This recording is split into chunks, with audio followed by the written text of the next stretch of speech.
Highveld 400 continues, and first into the designated service area was the Century Racing CR1 of Mark Corbett and Rudy Balzar. No, we had a few little mistakes, but no problem really. Went well.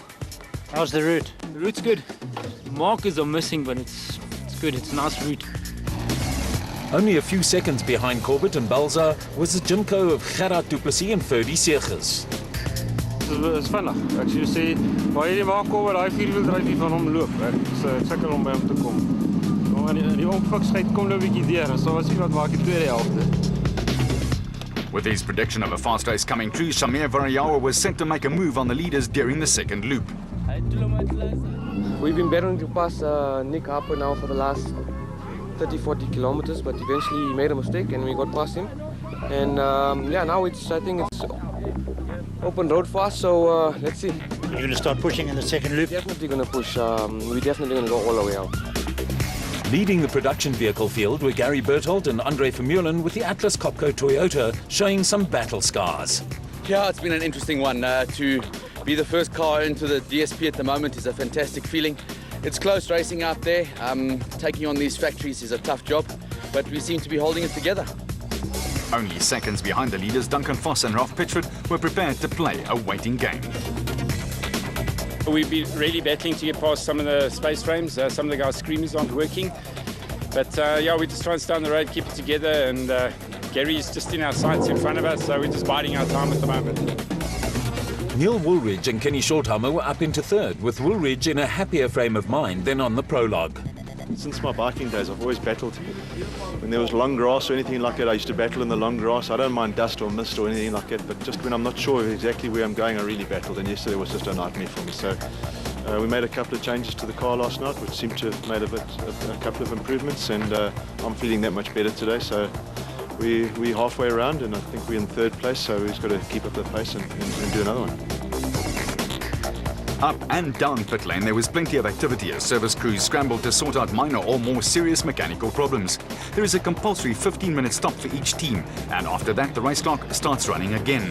While drivers and co-drivers snatch a welcome snack and a drink, they keep a watchful eye on service crews and the clock. For the lucky crews, the visit to the DSP is free of hassles and is merely a refuel stop and a welcome break in proceedings. That's still going well. We're picking up a little bit of pace better than yesterday. So the thing is, we're just racing against ourselves. There's nothing coming behind us, there's nothing ahead of us. So it would be nice if we were to catch someone at this.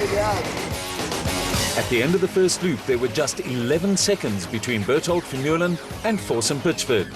The Woolridge Shorthammer Ford was third, and the race was on in the production vehicle category.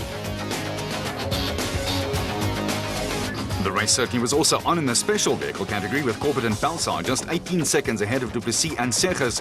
Another 95 seconds in arrears were Varayawa and Rousseau. It did not take long after the restart for the Century Racing CR1's reliability bogey to again thwart Mark Corbett and Rudy Balzar. It was their 14th non-finish in a row, and the departure of Corbett and Balzar left Gerard du Plessis and Ferdy Segers firmly in the lead, with Shamir Varayawa and Siegfried Rousseau on a charge that saw them narrow the gap between first and second to 70 seconds. Championship leaders Evan Hutchinson and Achim Bergman were now into third, but over 4 minutes adrift of the leaders. On the production vehicle front, Gary Berthold and Andre Vermeulen were still clinging to a narrow lead in the slightly battered Atlas Copco Toyota Hilux.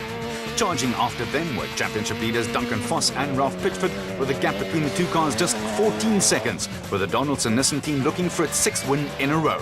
The Ford Racing Ranger in the hands of former champions Neil Woolridge and Kenny Shorthammer was still third, and just over a minute behind the Foss Pitchford Nissan Navara.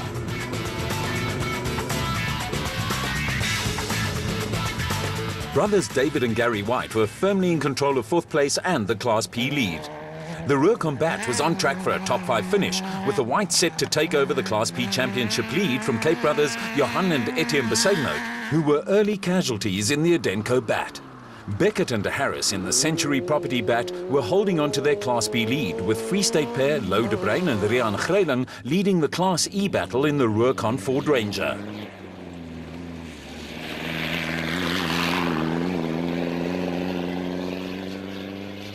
In a seesaw Class D scrap, Cliff Highveld and Johan Smallberger, despite their role, were back in front in the N1 4x4 Toyota Hilux. They'd moved ahead of Dewald van Breda and Johan de Tooy, with the Northam Toyota also being caught by the Nissan hardbody of Kutsiela Beskagni and Johan Gerber. At the front of the field, Gerard Du Plessis and Ferdy Segers were still in control in the Jimco. The biggest danger for Du Plessis and Segers at this stage of the race was unforced errors brought on by fatigue and loss of concentration after a lengthy break from the National Championship racing.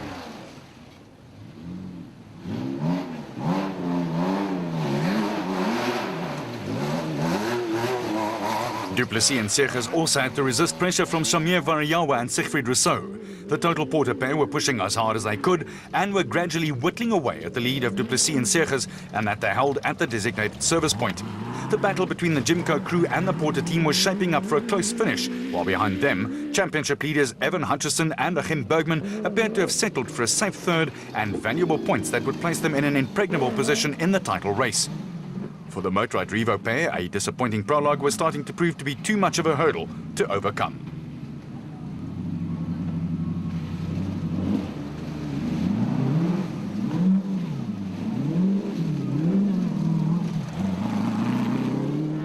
At the front of the production car field, Gary Berthold and Andre Vermeulen had seen off the challenge from Duncan Voss and Ralph Pitchford.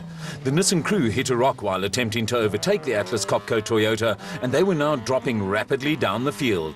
That elevated Neil Woolridge and Kenny Shorthammer into second place in the factory Ford Racing Ranger, and it was another massive boost for the team. The roar combat of David and Gary White was still controlling fourth place overall amongst the special vehicles and the Class P lead. It was a classy performance from the Whites, who were holding station behind the three leading Class A cars and the two SP class entries from the production vehicle ranks. It was also a performance that would take them into the Class P championship lead.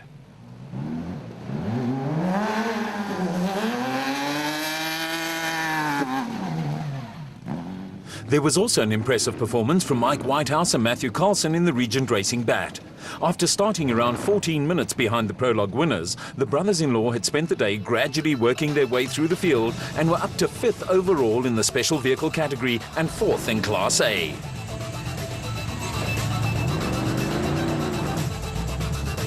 The Regent Racing team is a truly family affair, with Terence Marsh and the Nissan Navara and Whitehouse also brothers-in-law.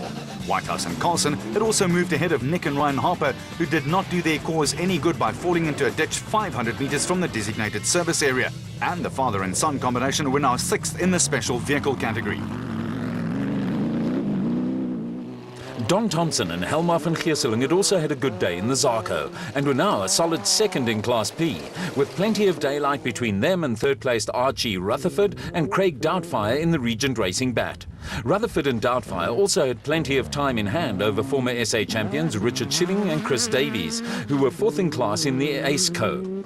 There were major problems for another Class P crew, with Bodo Berthold and Philip Herselman tossing the Atlas Copco Bat into a river. And things weren't much better for early Class B leaders Simon Beckett and Steve Harris in the Century Racing Bat. I don't know, ask the navigator. He thought the road up ahead was blocked. And this was like the only, shortcut to get around the blockage up by the bridge. Obviously didn't work. It's in situations like this that off-road co-drivers come into their own and always have a snappy explanation and rather clever repartee for the predicament. When Steve Harris emerged from inside the half-submerged bat, he didn't disappoint. It's too serious. So, Mr. Navigator, what was the navigation problem? Well, normally when there's a problem, it's like, keep going left till you come right. This time we didn't get it right. It was very, very wrong. Believe it or not, they continued, and so will we.